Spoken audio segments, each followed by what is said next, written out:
Anyways, everyone, this is K.Short, and welcome to Short Talk Sundays. I'm doing my first interview, and who better person to do it with than my best friend? And this is Andrea Hernandez. Hello. But now that we've been so many videos past, and as you all know, I wanted to start trying new things and wanting to interview people and see how this goes and see what you all like and how we can evolve from there. But as you all know, with my previous videos, I talk about just struggling being a young 20-year-old, 20-something-year-old, and just trying to figure stuff out. You know, there's this thing called a quarter-life crisis, like I've told all of you, and it's just something where it's not even the midlife crisis anymore, it's the quarter-life crisis. And so I know 25 is around the corner for the two of us. Short background stories, basically Andrea and I met our first year in college back in 2008. For some reason, we're still here 6-7 years later. But at the end of the day, this video is about Andrea, the things that she's learned and what she's gone through, and letting you all know that if you can't relate to me, then you could at least relate to my best friend, which is probably the other half of me. So there has to be one of us you can relate to, so you know that you're not alone out there. So the first question I have for all of you, so how would you describe your 20s or your young adult life so far? I mean, they've been a lot of lessons. I mean, when you get to this age, and especially to transition after college, you start to learn a lot about yourself. You start to learn like what you can handle, what you can't handle, growing, and also realizing that when you were young, you didn't know everything. You know, when I was starting out college or when I was in high school, it's a lot of embarrassing memories. Like, why did I let myself do that? Or why did I dress like that? Or, you know, like, why did I think I knew everything, you know, to life? You know, why was I worried about those types of things? And so it now gives me a chance to enjoy my 20s a lot more, you know, and it gives me to just be a better person, because now I realize like all the mistakes that I made then, because I'm out of that mindset now. I would summarize it as a lot of lessons basically, and just growing up. Is there a memory that stuck out to you while you were saying, oh, what was I thinking during that time? Was there a specific memory you're thinking? Oh my God, like, was it just what you were wearing? So many of them. I mean, I wouldn't say necessarily my outfits were a bad decision for me, because at that time I knew I dressed really well, you know, for that time frame, you know. So I mean, I wouldn't do it now sometimes, but I know then I was in style. I mean, related to clothing, like I remember when I was like either a junior in high school, and I thought I was so fat. Like I thought I was like a freaking whale. Okay, then you were fat. I was like fat. No, P-H-A-T. No, F-A-T. I thought I was huge, and like I remember I bought like a bunch of like men's style t-shirts, because I was like, I have to hide my stomach or something, you know. Those are things like your body image of yourself isn't really what you think it is, you know. It's like when you're young, we all like hate ourselves, or we look so negatively on ourselves, and everybody thinks that they're fat, and you're not as big as you think you are, or, you know. She passed those shirts on to me, actually. My men's style shirts. Yeah, which one was there? Was a couple. I don't even know. They were all from like Anchor Blue. And oh God, so happy Anchor Blue went out of business. Sorry, Anchor Blue, but you have given me some of the worst things. Actually, these might be Anchor Blue shorts, or actually pants, and I cut them up because they were so bad. What do you think has been the hardest part so far? The hardest part so far was definitely after I graduated college. I saw my sister go through it, but seeing her go through it, I was like, I don't want to experience that. I never want to experience that. So I put a lot of pressure on myself to find a job before I left school. And I was blessed that I did. Moving to a state by myself where I didn't know anybody, a job, a location that I never even been to. It's not like you go somewhere like, I don't know, somewhere like I'd visited before, like Denver, for instance. It wasn't like I had already been there and I knew what the place was like. I had never even been to Utah. I'd never been to Park City. I didn't know a soul there except for my boss, which I had communicated with a few times over the phone, you know. So that was the hardest part for me. That transition from now I'm paying my own bills, now I have to, you know, go grocery shopping by myself, and all these things were coming out of my own pocket, but I had nobody to experience it with. I had no support system other than my friends and my sisters and my boyfriend on the phone, but you can only get so much from them, you know, and it was really, really hard.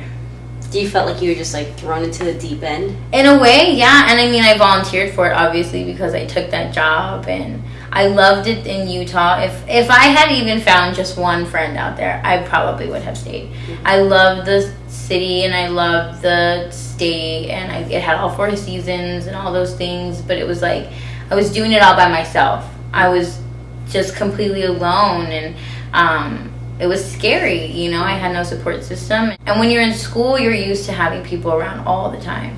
You know, you have your roommates, or in our case, we had our sorority sisters because we all lived together in the same dorm, you know. I always lived with somebody, and then I went to living by myself, but not just living by myself, but living by myself in a place where I didn't know anybody else. So I didn't have an option of even having people. So it was just terrifying, and I used to come home and cry all the time, and was so lonely, and no matter how much people tried to be there for me, it wasn't enough because they weren't physically there. Since what? We've been 4 years into our 20s and 2 years being an adult, or whatever the case. What do you think are the lessons that you're having the most trouble learning right now? That was really good one. That was what? That was a really good one. Oh, I was just like, what? Did you just insult my question? No, that's a good one. I think for everybody at our age is money. You know, budgeting. But because we've always had like our own plans, you know, we've always thought at this age I was going to be here, here, and here. Or at this age I was going to be making this much money. Or we have all these fantasies, you know, about like what after college is going to be like, or what by this age we have to have this established. And I had all these dreams and hopes and expectations, and by this age I wanted to be at this point in my career, or at this point in my life, and I'm not there. Living off of the income that I make is hard at times. You know, I want to be making a lot more money, but I don't, so I have to live within my means. Explain a moment when you felt at your loneliest. I've never been somebody that was really close to people. Like when I was in high school, I mean, I had like this group of girls that I was really close with, and we spent all this time together. And me and you, we went through the same thing in the beginning of college. And you told them everything, and you talked to them about everything. But as I got older, and as I get older, those types of relationships start to dwindle. You know, my friendships aren't as strong or based that way. And so you start to kind of internally deal with things. You start having to be your own best friend and be your own support system. And so I have to do it myself. You know, I can call somebody, but it's not the same. Or do they really want to hear from me? Or do they really want to know all that stuff? So that was like my loneliest point, just being out of school and now having to decide, you know, or deal with situations by myself. And so how did you learn to cope? Or get through it? I realized this is the way my life's going to be, you know. I started making better relationships with my sisters when I moved here, and I told myself that I was going to invest more into the relationships that I already had pre-existing. You know, I don't necessarily need to meet new friends to be happy. It's just I wanted to have better relationships with one that I had already started. And so that was a big start, but at the same time I learned that it's me. You know, at the end of the day, it's me. People are going to come in and out of my life, or I could move again, or whatever's going to happen. And so I had to learn to be more independent and stronger by myself. And so you got to be brave, you got to be independent, and say, this is the cards that I was dealt. I'm going to deal with them the best way that I can. What have you learned about yourself? My cleanliness habit, per se. You know, I've always been kind of neat. But now living with like 2 roommates, you know, in a place that it's a nice apartment, but like I know certain things that like would bother me. I remember when you used to live in Brittany. Oh my god, it was so stressful. I've lived in some really gross living situations, and I know that I can handle them. But now I pay the rent here, you know what I mean? Like, I pay 50% of this. Like, don't be disgusting. I really, really learned how important my family is to me. But also how important it is to have a support group in your friends, or in our case, our sorority sisters. So what have you learned about others?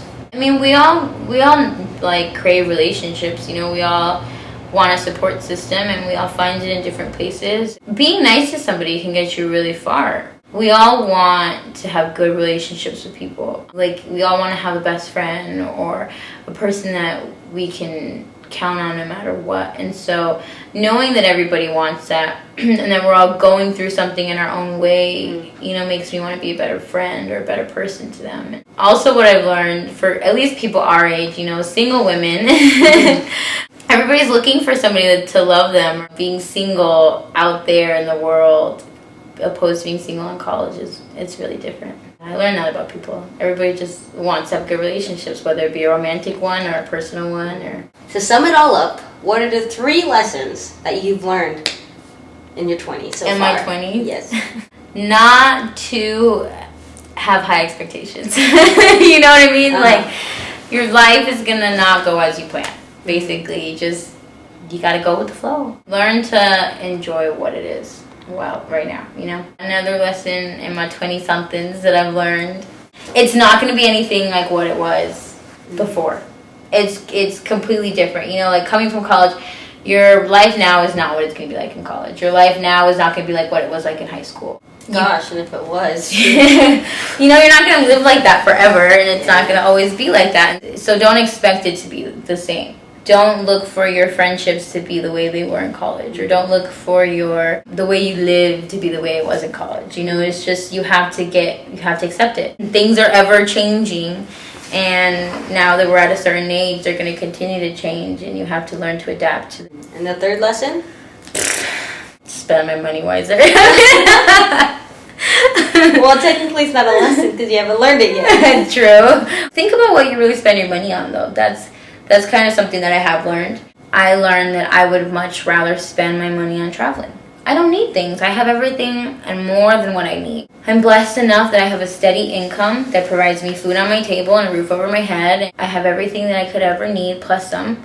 And I need to be grateful for that. So why am I going to go and buy more things with my money when I can spend money on having great experiences and great memories? So lastly, if you could give one piece of advice to everybody that's watching Short Talks, and that will forever watch this, one day you're going to come all the way back to the very first interview of Short Talks, and you're going to watch this. You're going to see Andrea next to me in the side like, hey, I remember y'all when you made that first video.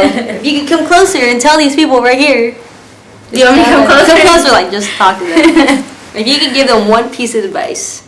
My piece of advice, I guess you'd say, is just live life being a better you every day you can be. Enjoy it, but also find ways to improve on yourself. You have this life and you're enjoying it, but there's also ways to enjoy it better. Learn your lessons and continue to just be happier in whatever it is. We're transitioning and it's a hard time for all of us, but it doesn't have to be hard. You don't have to be alone, and you find your faults or you find things that you're not enjoying, so correct them. Only you can correct them, or you can sit on and dwell on it. Enjoy it, let go of all those negativities and those faults that you have or those worries that you have about your life right now, and just enjoy whatever comes your way, because we're young. We're still really young. At the end of the day, like you always say, we're still young. So why are you worried about, my career is not at this place, or my personal life is this place, or I want to be married and have 5 kids by now, things like that. People always think certain things, they have hopes for themselves. But we're really young and we can enjoy it, All right, everyone. Thank you all for joining me for Short Talk Sunday. I really appreciate it. Andrea, thank you for being in my first video, my third video, my 100th video. Together. As always, and always being down for my videos. This is Andrea Hernandez. Don't forget it. She's going to be in all my pictures next to my side. You heard it from her. She's going through her own things, and we're all going through our own things and trying to strive for something better and always trying to become someone better. And just know that you're not alone. You're not the only one going through the experiences that you're going through, and that we're all just going through it. So might as well go through it together. So y'all have a great night. Thank you all for joining us, and see you next Sunday. Bye.